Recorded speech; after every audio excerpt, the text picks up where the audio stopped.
আসসালামু আলাইকুম ভাই। ওয়ালাইকুম সালাম ভাই। ভাই আপনি কার কাছে আছেন? এই তো আমার ছোট ভাই কাছে।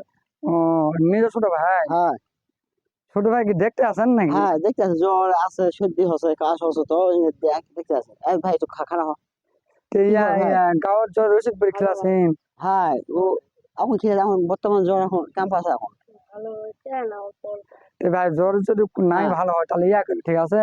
ওই পিয়ারা মাখা আনারসি মাখা খেলাবে, ঠিক আছে? হ্যাঁ, তে বর্তমান এই ছোট ভাই আপনার নিজের তো, হ্যাঁ, আর আপনার বাবা তো গাড়ি চালাতে গেছে নাকি? হ্যাঁ, আর আপনি এখন গাড়ি চালাতে গেছিলেন না?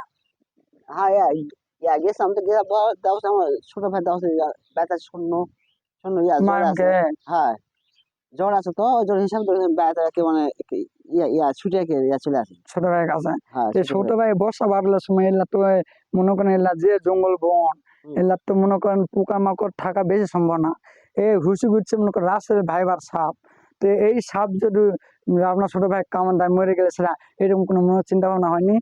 চিন্তা ভাবনা তো অবশ্যই তো ভাই জান হয়ে আছে। এখন দেখো সে আমরা মনে এখন গরিব মাস এখন কাজ না করলেও লয়, বুঝলেন? ওই দিকে ছোট ভাগে এখানে আছে। তো ঘর বাড়ি দেখা তোমার তিন বাপটাই খাটনি দাঁড়ে হ্যাঁ, মাও খাটনি দা হ্যাঁ, আরোটা কি করো?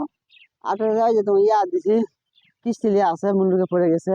তে মূল্য কিস্তি লিছেন কি জন্য? ওই যে কিস্তি লিয়া পর মাসে বুদ্ধি শুনে কিস্তি টাকা দিছি, লেবার কে কি পড়ে বিদেশ গেছে। যাওয়ার চিন্তা ভাবনা লিছেন নাকি? হ্যাঁ, হ্যাঁ, লিয়া পর আর একদিকে টাকা ঢাকা মার। বিদেশ যায় কয় লাখ টাকা মার গেল? ওই মনে করো 3-4 লাখ টাকা গেছে মার। 3-4 লাখ টাকা মারা গেছে। হ্যাঁ, ওই জন্য সবার পরিবারে আমার আছে খাটনি খরচে। খরচে। হ্যাঁ, ওই টাকা কি দালালের মাধ্যমে যাওয়ার চিন্তা ভাবনা ছিল না? হ্যাঁ, হ্যাঁ, দালালের কি জন্য টাকা দিতে গেছেন? তারা বলেছে আমার টাকা দাও, আমি তোমাকে দিয়ে যাবো। ওই জন্য আমার টাকা কি দিছে। কাজে কথা কি করেছে? ওই পুকুরের কাজে বলেছে। ওকে কাজে হ্যাঁ, দেখাশোনা।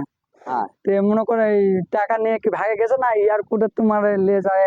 এয়ারপোর্টে লে যায় কইছে, তুমি ভাই দাঁড়াও আমি পেশাব করে আসি এরকম করে পালে গেছে না কিভাবে গেছে পালে? ওই যা করেছে ভাই, আজ গেল কালকে, কালকে পরে কোথায় কোথায় দেওয়া আছে, তোমার খেয়াল দিয়ে চলে যাবে খেলে। ওই দিন নিয়ে। হেট আছে, হ্যাঁ, লাস্টে ওর খোঁজ আছে? না, না, না, খোঁজ নাই। খোঁজ নেই। এখন গরিব পরিবার সব ভাই উদ্দেশ্যে বলি, হ্যাঁ, বিদেশ যদি যেতে চান ব্যাংক থেকে টাকা নিতে চান, কৃষি ব্যাংক থেকে টাকা উঠাবেন, এতে সুদ হার কম। মানুষের থেকে সুদের উপর টাকা নিয়ে যদি হ্যাঁ, বিদেশ যাওয়ার চিন্তা ভাবনা করেন, মানে মাঠে মরা সব বুদ্ধি কিছু নাই। না, না, ঘর বাড়ি কি করেছেন? না, এখন করা হয়নি। বিয়া করেন নাই, না, তাই না? না। এখন বিদেশ যেতে চাইলে অবশ্যই অবশ্যই নিজের লোক যদি থাকে দেশে বাইরে, কোনো খালা খালু বা অন্যান্য হ্যাঁ, খালাতো ভাই মামাতো ভাই এরকম যদি থাকে, ওইকে মাধ্যমে বিদেশ যদি যান তাহলে ওই টাকা মার যাবে না। আর দালালের মাধ্যমে বিদেশ গেলে অবশ্যই টাকা মার আমার তো যাবে। কিছু যায় না তো। দালাল এসে বলেছে ভাই 4 লাখ টাকা দাও, তোমাকে আমরা দিয়ে যাবো, বিদেশে যাবো। ওই 4 লাখ টাকা দেওয়ার পর দালাল সাহেব হারিয়ে চলে গেল। কোন দেশে রে? ইয়া ইয়া সৌদি, সৌদি, সৌদি। সৌদি? হ্যাঁ, সৌদি, সৌদি তো যাই হোক, এখন বর্তমানে অনেক সৌদি। কষ্ট। যেমন এখন এই ছোট ভাই একটি দিঘি পা থেকে গেছে, ওর যদি ভয় লাগে না যদি প্রকৃত করে মরে যায় নাকি?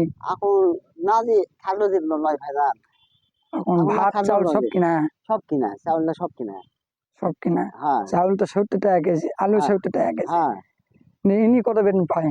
ওই পাই ওই 2500 টাকার মতো।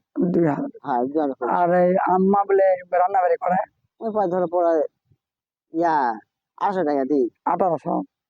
250 টাকা দিই। 1803, তাহলে 10,000। হ্যাঁ, তাহলে মনে করেন এই 10,000 টাকা তে ওই তোমরা দুই বাপ বেটা গাড়ি চালায় কত বেতন পান? ওই যে মনে করো 500 টাকা 600 টাকা আসে। 500-600 টাকা 800 টাকা। আছে। হ্যাঁ, এরা কি সুদের উপর টাকা নিয়েছিলেন না ব্যাংকের থেকে টাকা নিয়েছিলেন না এনজিও থেকে টাকা নিয়েছিলেন? ইঞ্জের থাকে। এনজিও থেকে নিয়ে কিছুটা রক্ষা হবে। হ্যাঁ, যদি সুদের উপর টাকা নিতেন তাহলে মনে করেন বাইরে থাকা ভাগ হতো না, বিদেশ যাওয়া লাগতো। আমি তাহলে। এখন বর্তমান 3-4 জন খাতিনদার মনে করো সপ্তাহে যদি 5,000 টাকা কিস্তি আছে, যদি 2,500 কিস্তি দেও তাও এনজিও লোক মানে, হ্যাঁ, কিন্তু সুদের লোকজন মানে না। কথা না, ঠিক না, না বা ঠিক? তোমার কথা কে ঠিক না। ঠিক না ভাই? হ্যাঁ, কাল। আমি কিন্তু নতুন একজন ইউটিউবার, আমার নাম জানেন, আমার নাম আয়ুব। এরই আগে এই আপনার ছোট ভাই ভিডিও করে লেগেছে, ঠিক আছে? হ্যাঁ, আপনাকে আমি দেখতে পেলাম, আপনাকে আবার ভিডিও করলাম।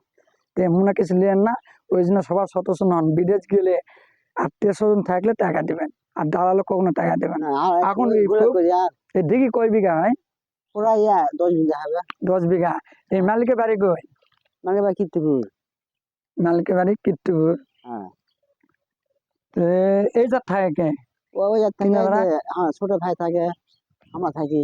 রাতে কে কে থাকে? আর তো আমরা দুই ভাই আর দুজন আছে। আর ওই বাপ মা বাড়িতে। হ্যাঁ ও যাই হোক ভাই, অনেক কষ্ট জীবন। আমি তো নতুন ইউটিউবার, ফেসবুক টিকটক আর না, আমি বহুত নতুন ইউটিউবার এবং ফেসবুক দুইটাই আমার আইডিয়া আছে, টিকটকের আইডিয়া আছে। তো এখন বর্তমানে আমি এখন কোনো কিছু টাকা পাই না, যদি টাকা পাই তো আপনাকে কিছু হয় সহযোগিতা করতাম। দোয়া করেন পরবর্তী যে টাকা পাই, এই মন ভাই কিছু দিব, আপনাকে কিছু দেবেন, দোয়া করেন ভাই, ঠিক আছে? যাই হোক, আমার কথা মনে কিছু লিয়েন না, আচ্ছা ঠিক আছে। ঠিক আছে ভাই? তাহলে যাক ভাই, ভালো থাকেন, সুন্দর থাকেন, সুস্থ থাকেন। আল্লাহ হাফেজ।